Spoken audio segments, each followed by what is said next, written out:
Hello everyone, my name is doctor Meeta. હવે ઘણી સ્ત્રીઓ એવી હોય છે કે વારંવાર દવા લે છે છતાં પણ સફેદ પાણી એટલે કે વજાઇનલ ડિસ્ચાર્જ એટલે કે લુકોરિયા, કોઈકને જાડું, કોઈકને પીળું અને ઘટ્ટ પ્રવાહી નીકળ્યા જ કરે છે.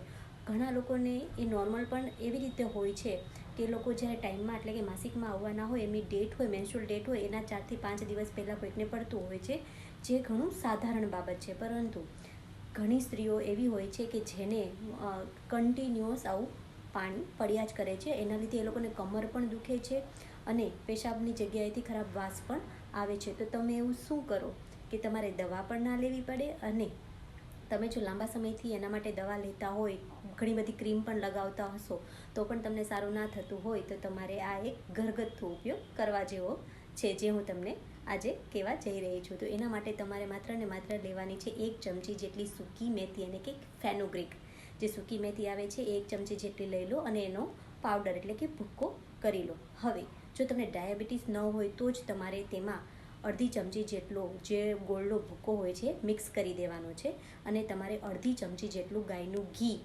એમાં મિક્સ કરી દેવાનું છે. ત્રણેય વસ્તુ બરાબર મિક્સ થઈ જાય પછી તમારે એની નાની નાની ગોળીઓ વાળી લેવાની છે. હવે આ 1 થી 2 જેટલી ગોળીઓને તમારે દરરોજ 30 દિવસ સુધી ખાવાની છે, જેથી કરીને તમારું જે ચીકણું સફેદ ગંધ મારતું જે પ્રવાહી જે પેશાબની જગ્યાએથી નીકળ્યા જ કરે છે, એ હંમેશા માટે બંધ થઈ જશે અને તમારું હિમોગ્લોબિન પણ ઘણા અંશ સુધી વધશે, જેના લીધે તમારી કમર જો દુખતી હશે તો એ પણ દુખાવાનું બંધ થઈ શકે છે.